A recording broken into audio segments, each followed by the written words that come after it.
Wow, what would it? Uh,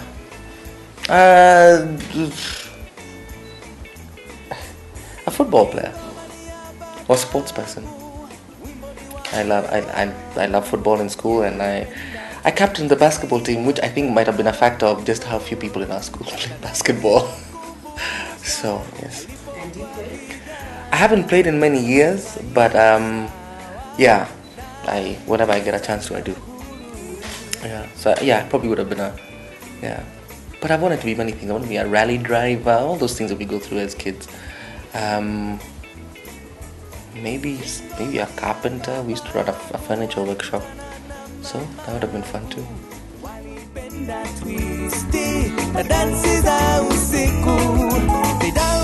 I'm pretty good at Mario Kart Wii. I'm phenomenal. You too? My wife, the challenge is on. My wife and I, we recently acquired one, and it's after we put the kids to bed, it's become one of the, like, we do maybe 3 or 4 times a week. We play Wii, and so we've become pretty good at it. I've recently taken to writing as well. And the thing is, a lot of musicians have another skill, and it's like usually drawing. You know, they're really good artists. I can stick man. That's it for me. You know, but yeah, I think maybe that would be the other talent. Writing, like stories. Yeah, stories. I'm writing a play. Yes. I guess. I like to walk. I can walk very far. Is that a talent? It is. Yeah. So I've had this dream about walking sort of from like the coast to Kisumu on some kind of peace building, and then we do some concerts, and then we walk. And idea. The band will take a van. They've said then they're not walking. So yeah. Well, they'll just go. Patani huko mbele. Yeah.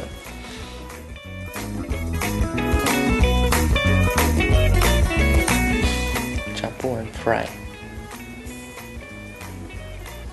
I'd go to a kibanda and order chapo and goat fry. That one, anyone will tell you. Any person who knows me, yeah. So what's your favorite? That's definitely my favorite. If I had 75 bob,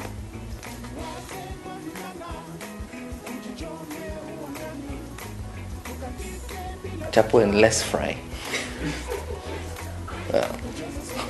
What comes to us, chapati or the fry? Choose one. You know, that's the thing. Okay, sorry. I think any chapati connoisseur will tell you, right, that it's not just about the chapo. You know, I mean, chapati and tea is fine, you know, but chapati and stew, as in they're inseparable. And so if I had to choose, I would choose half a chapo with half stew. Yeah, it wouldn't be one or the other. I don't think so. You know, so yeah. There's some kiosks that have some amazing such combinations, which I recommend. Okay.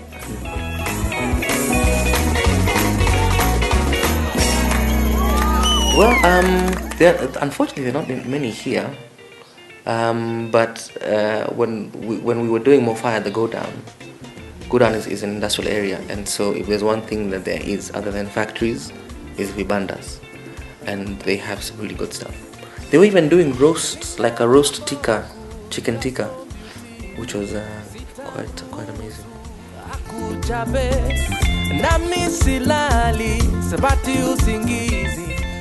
I have up until the time I was 15, I had a fear of the dark. And I would sleep with the light on, and my parents would have to come and switch off the light when I was asleep.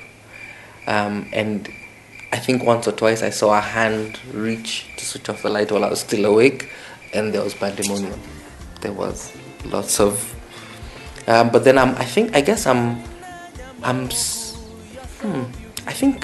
I'm not scared of heights, but I think I've got vertigo in the sense that at high places, I would ask myself what would happen if I jumped off. Is this normal? Can you identify with that? And I guess I have a fear of something happening to my children.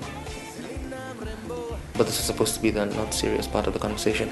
But I have a fear of drowning, death by drowning. Oh, but do you swim? Very well.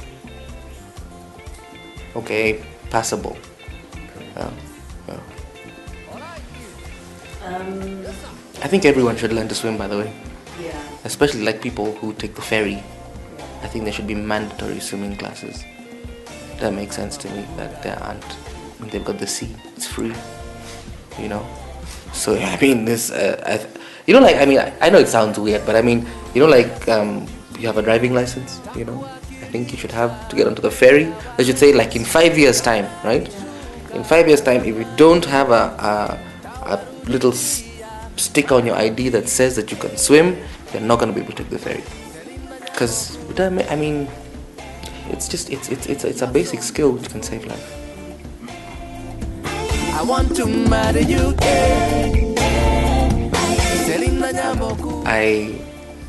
I'm irritated by people who overtake at junctions.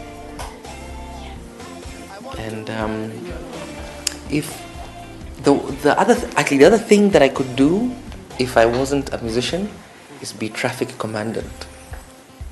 In fact, just for a year, please.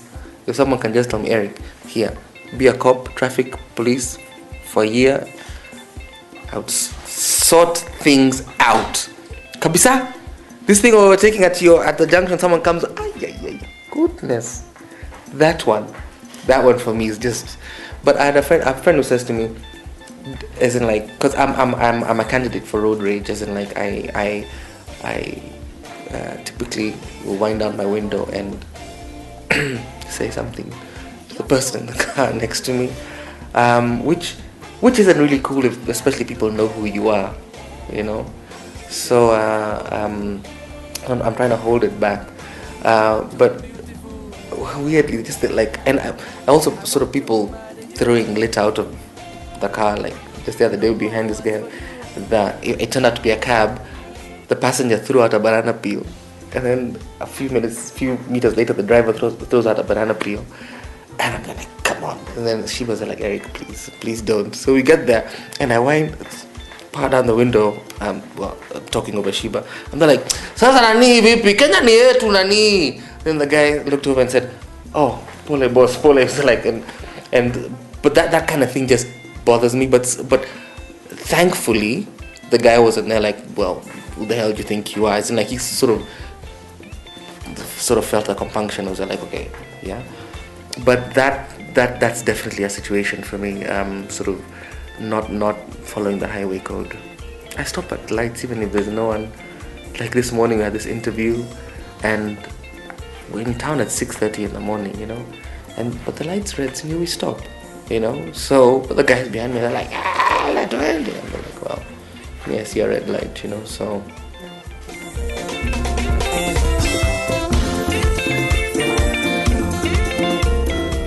I'll probably go to Cairo for one. I really want to, or Egypt, wherever the pyramids are. They might not be in downtown Cairo. They might be like Kuko on the outskirts. I'd probably want to see the pyramids.